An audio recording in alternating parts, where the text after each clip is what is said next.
Ndugu mtazamaji, hiki ni kipindi chetu cha 4.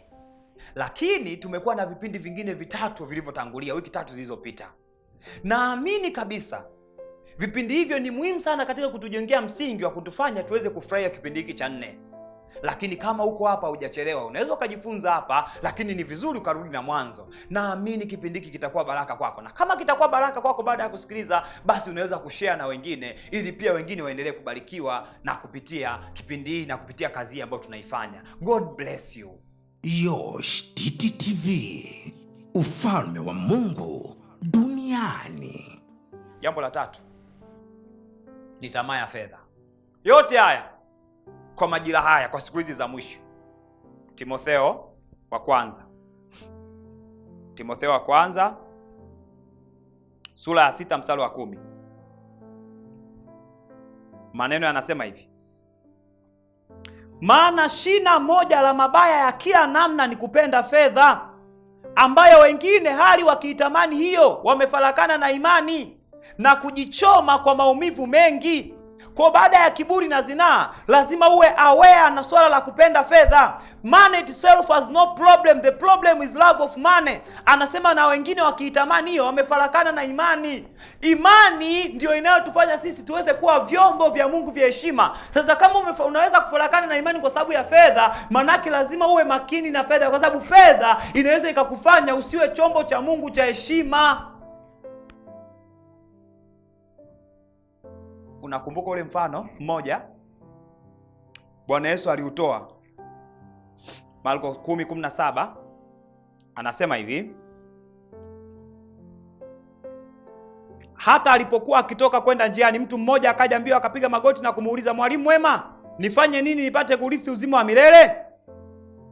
Angalia mstari wa 19, wazijua amri, usiue, usiibe, usishuhudie uongo, usidanganye, uheshimu baba yako na mama yako. Huyu jamaa akajibu akasema, akamwambia, mwalimu, hayo yote nimeyashika tangu utoto wangu. Yesu akamkazia macho, akampenda, akamwambia, umepungukiwa na neno moja. Enenda ukauze ulivyo navyo vyote, uwape maskini, nawe utakuwa na hazina mbinguni, kisha njoo unifuate. Angalia mstari wa 22, anasema, walakini yeye akakunja uso kwa neno hilo, akaenda zake kwa huzuni, kwa sababu alikuwa na mali nyingi. Manake mali na Mungu vitu ambavyo vinaweza kwenda pamoja ukiwa na hekima, lakini kama utakosa hekima, mali zinaweza zikakufanya ukashindwa kumtumikia Mungu kwa unyenyekevu, ukashindwa kuwa chombo cha Mungu cha heshima. Ndio maana Biblia inasema, angalia sana utakapofanikiwa, usije ukamsahau Bwana Mungu wako, kwa sababu mafanikio yanaweza akakufanya ukamsahau Mungu, yakakusahaulisha kwamba wewe ni mtumishi wa Mungu. Kwa hiyo ukageuka, badala ya kuwa mtumishi wa Mungu ukataka kuwa bwana, na utakapotaka kuwa bwana, manake ni kwamba hautakuwa chombo cha Mungu cha heshima tena. Kwa hiyo nimeamua kukuongezea kwenye hizi siku za mwisho, you have to be very careful na nini, kitu kinaitwa pride. Lakini nje ya pride, njia ya kuishinda pride ni unyenyekevu. Lakini nje ya hilo, you have to be very careful na zinaa, kwa sababu kwenye siku hizi za mwisho imetabiriwa. Lakini kitu cha mwisho ambacho kimetabiriwa kwenye siku za mwisho ni watu watakuwa wenye kupenda fedha, na wengi kwa sababu hiyo hiyo watafarakana na imani. Ninakuombea katika jina la Yesu hilo lisiwe fungu lako. Jambo la 5 ni kuwa tayari kuitii na kuifuata sauti ya Mungu. Yohana Mtakatifu sura ya 12 kanda la bashata la basata. Yohana Mtakatifu sura ya 12 ule mstari wa 26. Neno la Mungu linasema hivi: mtu akinitumikia na anifuate, nami nilipo ndipo na mtumishi wangu atakapokuwepo. Tena mtu akinitumikia, Baba atamheshimu. Sasa anasema mtu akinitumikia na anifuate. Kumbe mtumishi wa Mungu ndo anamfuata Kristo, Kristo amfuati mtumishi wa Mungu. Anasema nilipo mimi ndipo na mtumishi wangu atakapokuwepo. Manake kama mtumishi wa Mungu lazima uwe na uwezo wa kuisikia na kuifuata na kuitii sauti ya Mungu. Sasa moja ya changamoto kubwa tulionayo, hatuna uwezo wa kuisikia sauti ya Mungu. Wale wenye uwezo hawana uwezo wa kuitii sauti ya Mungu. kuna consequence kubwa sana unaposhindwa kutii na kuifuata sauti ya Mungu. Ili uweze kuwa chombo cha Mungu cha heshima, lazima uwe tayari kulipa gharama ya kuitii na kuifuata sauti ya Mungu. Mungu anatamani kutuongoza. Ndio maana alitupa Roho Mtakatifu. Anasema kwenye kitabu cha Warumi ile sura ya 8 mstari wa 14, anasema hivi: kwa kuwa wote wanaoongozwa na Roho wa Mungu hao ndio wana wa Mungu. Anasema kwenye Zaburi ya 32 ule mstari wa 8, anasema hivi: nitakufundisha na kukuonyesha njia utakayoiendea, nitakushauri jicho langu likikutazama. Mungu anataka kutuonyesha njia tutakayokwenda, kwa sababu ile njia ambayo sisi, Biblia inasema ipo njia inayoweza kuonekana kwamba ni sawa machoni pa mtu, lakini ni njia ambayo inaenda wapi? Upotevuni. That's why unapotaka kuwa mtumishi wa Mungu, unapotaka kuwa chombo cha Mungu cha heshima, lazima uwe tayari kuifuata sauti ya Mungu. Anasema nilipo mimi ndipo na mtumishi wangu atakapo kuwepo. Kwa nini? Kwa sababu ukienda njia ambayo Mungu hayupo, uwe na uhakika hiyo njia unaweza ukaiendea, ukaiona ni njia yenye mafanikio, ukaiona ni njia yenye baraka, ukaona ni njia yenye inakupa umaarufu, lakini at the end of the day ikawa ni njia ambayo inakupeleka upotevuni. Nilipo mimi ndipo na mtumishi wangu atakapo kuwepo. Kuna watu wamewahi kupata madhara na wakashindwa kuwa vyombo vya Mungu vya heshima kwa sababu ya kutokutii na kufuata sauti ya Mungu. Kuna mtu mmoja anaitwa Sauli, yule wa kwenye nyumba ya Benjamin, ambaye alikuwa mfalme. Angalia kilichotokea wakati anaenda kupigana vita na Waamaleki. Kwenye kitabu cha Samueli wa kwanza, nafikiri ni sura ya 15, tutaanzia pale. Utaangalia maneno ambayo Mungu anamwelekeza wakati anapigana vita. Utasoma kuanzia mstari wa 3. Neno la Mungu linasema hivi: basi sasa enda ukawapige Amaleki na kuviharibu kabisa vitu vyote walivyo navyo, wala msiwashikilie, bali waueni wanaume na wanawake, mtoto naye anyonyaye, ng'ombe na kondoo, ngamia na punda. Mungu anawaagiza kwamba mkienda kule msimshikilie yoyote, uweni kila kitu. Uweni wanaume, uweni wanawake, uweni punda, uweni kondoo, uweni kila kitu, hata mtoto anayenyonya naye uwa. Lakini angalia sasa anachoenda kukifanya huyu jamaa. Huo mstari wa 9.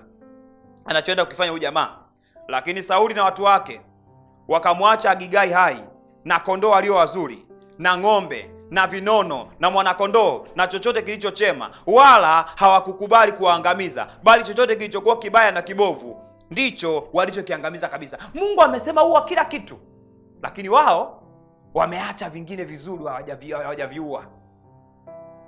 Kutokutii sauti ya Mungu na kutokuifuata sauti ya Mungu kunaweza kukufanya usiwe chombo cha Mungu cha heshima. You know what happened? Mungu alimkataa hapo hapo Sauli. Soma kwenye kitabu cha hiki mstari wa 10 na 11. Anasema, ndipo neno la Bwana likanijia Samueli na kusema, najuta kwa sababu nimemtawaza Daudi kuwa mfalme, maana amerudi nyuma asinifuate, wala hakufanya niliyomwamuru. Samueli akasikitika, akamlilia Bwana usiku kucha. Na hapo ndio ulikuwa mwisho wa utawala wa nani? Wa Sauli. Nini kilichomwangusha Sauli, kikamfanya Sauli asiwe chombo cha Mungu chenye heshima? Ni kutokutii na kutokuifuata sauti ya Mungu. Ninakuombea hilo halitakuwa fungu lako katika jina la Yesu. Utii ni bora kuliko hata dhabihu. Sauli alizani atamfurahisha Mungu. Alizani Mungu atafurahia kwa yeye kuchukua vitu vinono na vizuri vizuri kuvitoa, lakini kumbe Mungu hayo yote hayamfurahishi. Mungu kinachomfurahisha kwetu ni utulivu wetu na utii wetu anaposema na sisi. Ni uwezo wa sisi kuisikia sauti yake na kuitii. Hivyo ndivyo vinavyomfurahisha Mungu na vinavyomfanya Mungu awe proud na sisi, na ndivyo ambavyo mwisho wa siku vitatufanya sisi kuwa vyombo vya Mungu vyenye heshima. Jina la Bwana libarikiwe. Haleluya, haleluya, haleluya. Nimejifunza hiki kitu kwa mtumishi wa Mungu mmoja anaitwa Elisha.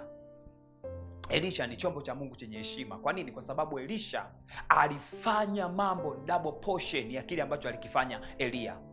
Alifanya maradufu ya kile ambacho alikifanya Elia, na tunajua Elia ni moja ya manabii wakubwa. Lakini Elisha kwa sababu ya utii aliweza kufanya maradufu ya yale.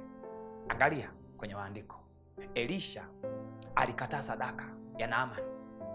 Sasa sijui ni nani leo, ni watu wangapi wenye ujasiri wa kusema hiyo pesa hapana? Watumishi wa Mungu, we have to be very careful. Unajua kabisa huyu mtu anapata pesa kwa njia isiyo halali, alafu unapokea. Hebu tujifunze kwenye maandiko basi. Pesa ambayo aliipata Yuda kwa kumuuza Yesu ilikataliwa kila mahali. Mwisho wa siku alienda kununua konde la kuzikia watu. Kumbe pesa ambayo inapatikana kwa namna isiyo halali sio ya kumpa Mungu. Wewe kama unapata pesa kwa namna isiyo kuwa halali, sio ya kumpa Mungu hiyo pesa. Haifai, inakataliwa, ilikataliwa. Wale watu wakasema hii pesa ina damu. Kitu walichokifanya, alichukua ile pesa akaenda kununua konde la kuzikia watu. Lakini ni mara ngapi tunapokea pesa kwa watu ambao sio wa Mungu, kwa pesa ambazo sio halali? Tunawaita kwenye harambee, wanachangia ujenzi wa makanisa, wanachangia shughuli mbalimbali za kikanisa. We have to be very carefully. Ndio unajiuliza sasa, tutakuwa vyombo vya Mungu vyenye heshima kama tunaishi kwa namna hiyo, kama tunaenenda kwa namna hiyo? Mungu atusaidie. Mfalme wa Pili ile sura ya 5 kuanzia mstari wa 15 na 16. Akaamuru yule mtu wa Mungu, yeye na wamfuatao yote, akaja akasimama mbele yake akasema, tazama sasa najua ya kwamba hakuna Mungu duniani mote ila katika Israeli. Basi na kuomba upokee mbaraka kwa mtumwa wako. Angalia mstari wa 16. Lakini akasema, kama Bwana aishivyo, ambaye nimesimama mbele yake, sipokei kitu. Akamshurutisha apokee, lakini akakataa. Ni watu wangapi wa Mungu tuna ujasiri wa kukataa sadaka? Tuna ujasiri wa kukataa vitu vya thamani. Tuna ujasiri wa kukataa vitu kutoka kwa viongozi. Huyu jamaa Naamani alikuwa jemedari wa jeshi la mfalme wa Shamu, lakini Elisha aliweza kukataa, na tunamuona at the end of the day Elisha aliweza kuwa chombo cha Mungu chenye heshima. Haya ni maombi yangu kwako. Utii una thawabu. Kitabu cha Isaya sura ya 1 mstari wa 19. Biblia inasema hivi: kama mkikubali na kutii, mtakula mema ya nchi. Kwa hiyo kwenye kutii na kuifuata sauti ya Mungu kuna mema ya nchi. Jambo la 6 na la mwisho kwa leo ni kuishi maisha ya ibada na maombi. Luka 22. Luka 22 mstari wa 44. Anasema hivi: naye kwa vile alivyokuwa katika dhiki, akazidi sana kuomba, hali yake ikawa kama matone ya damu yakidondoka nchini. Aya, huyu ni maisha ya Bwana Yesu. Japo alikuwa ni mwana wa Mungu, lakini kwa sababu alitaka kuwa chombo cha Mungu cha heshima, alidumu kwenye ibada, alidumu kwenye maombi. Kama tunataka kuwa vyombo vya Mungu vya heshima, lazima tuwe watu wa ibada, lazima tuwe watu wa uwepo wa Mungu, lazima tuwe watu wa maombi, kwa sababu kwenye maombi ndiko ambako tunatengenezwa, ndiko ambako tunafinyangwa. Kuna watu wakipata vyeo hata ibadani hawaendi. Lakini unakumbuka Daudi alichosema kwenye kitabu cha Zaburi 27 mstari wa 4? Anasema, neno moja nimelitaka kwa Bwana, nalo ndilo nitakalolitafuta, nikae nyumbani mwa Bwana siku zote za maisha yangu, ni utazame uzuri wa Bwana na kutafakari hekaluni mwake. Anasema neno moja nimelitaka kwa Bwana, nalo ndilo nitakalolitafuta. Muda wa kukaa uweponi mwa Mungu sio muda unaopatikana, lakini kama unataka kuwa chombo cha Mungu cha heshima, lazima utafute muda, lazima ulipe gharama. Yesu alisema, ni nani katikati yenu ambaye akitaka kujenga mnara asiketi chini kwanza na kuhesabu gharama? Kama unataka kuwa chombo cha Mungu cha heshima, kuna gharama ya kuilipa. Gharama mojawapo ni wewe kukaa uweponi mwa Mungu. Imagine Yesu anaomba mpaka jasho linatoka kama damu. Nini? Analipa gharama ili awe chombo cha Mungu cha heshima. Na wewe ukitaka kukua chombo cha Mungu cha heshima, lazima uwe mtu wa maombi. For mankind, prayer is not an option, it is a necessity. For mankind, prayer is not an option, it is necessity. Maana anasema dumuni katika kuomba, Mtume Paulo. Nionyeshe chombo kizuri cha Mungu cha heshima, nitakuonyesha mtu muombaji. Hakuna mtu amewahi kuwa chombo cha Mungu cha heshima alafu sio muombaji. Never ever. Haijawahi kutokea. Na hivi ndivyo ambavyo ninakuombea kwa jina la Yesu. Maisha yako yasibaki kama yalivyokuwa. Neema ya Mungu na uweza wa Mungu uwe halisi kwenye maisha yako. Mungu akupe kiu ya kuomba. Mungu akupe kiu ya kupenda ibada. Kuna watu wakipata tu vyeo hata kanisani waonekani tena. Lakini kulikuwa kuna mfalme mmoja anatafuta muda wa kukaa uweponi mwa Bwana, anaitwa Daudi. Anasema neno moja nimelitaka kwa Bwana, nalo ndilo ninalolitafuta, nikae nyumbani mwa Bwana siku zote. Mahali pengine anasema nalifurahia waliponiambia na twende nyumbani mwa Bwana. Mungu atupe neema ya kukaa uweponi mwake. Na hapa tumefikia mwisho. Ninaamini somo hili limekuwa baraka kwako. Na ninaamini kabisa ya kwamba kuna mambo umejifunza na unatamani kutengeneza maisha yako. Kama ndiyo, unaweza ukanifuatisha sala hii. Sema: Bwana Yesu, asante kwa kunipenda na kukubali kufa msalabani kwa ajili ya maisha yangu. Leo ninakuja kwako.